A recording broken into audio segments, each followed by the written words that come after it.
Hello दोस्तों, आज की कहानी का नाम है जादुई मगरमच्छ। घने जंगल में एक साधु महात्मा रहते थे जो कि बहुत ही प्रतापी और सिद्ध पुरुष थे। उन्हीं के पास उनके 5 शिष्य रहा करते थे। वह अपने 5 शिष्यों को बहुत ही प्यार करते थे और उन्हें तरह तरह के ज्ञान और विद्याओं से परिपूर्ण करते रहते थे। धीरे धीरे उन्होंने अपनी सारी विद्या और जो भी वह जानते थे उन्होंने अपने शिष्यों को बता दिया। उनकी शिक्षा पूरी हो गई और वह घर जाने के लिए तैयार हो गए। अंतिम बार घर जाने से पहले उन्होंने अपने गुरु के पास जा करके गुरु का चरण स्पर्श किया और बोले कि अब हमें आज्ञा दीजिए अपने घर की तरफ जाने के लिए।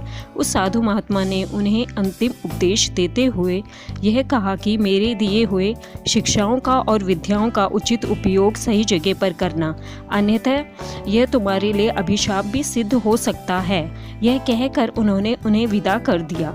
उन 5 ने अपने घर की तरफ प्रस्थान किया। उनके घर से पहले एक बहुत ही घना जंगल पड़ता था। वह उन्हीं जंगल से होकर के गुजर रहे थे। रास्ते में उन्होंने देखा एक बहुत ही सुंदर नदी बह रही थी।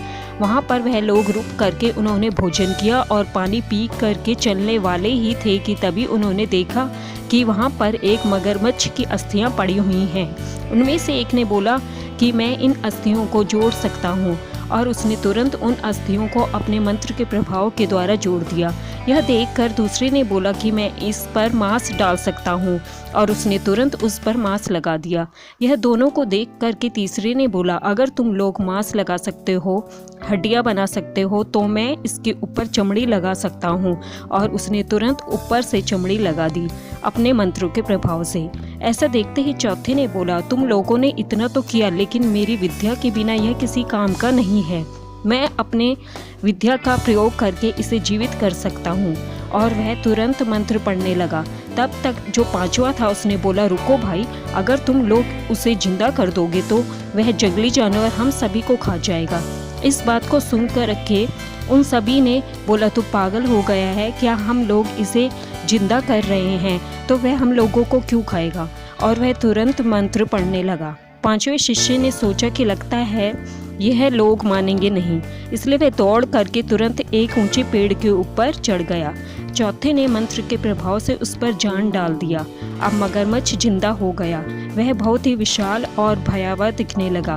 उसने अपने पूंछ को इधर उधर किया और उसके बाद उसने चिंघाड़ना शुरू किया, और वह अपने सामने 4 लोगों को पा करके तुरंत उन चारों पर झपटना शुरू किया।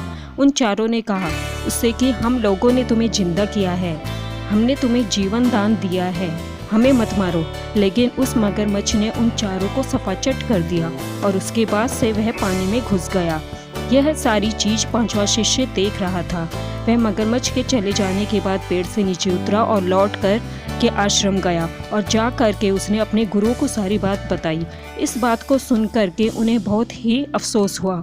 उन्होंने बोला कि मैंने उन्हें जाने से पहले अवगत कराया था कि मेरी विद्याओं का प्रयोग उचित समय पर ही करना, लेकिन उन्होंने मेरी बात नहीं मानी।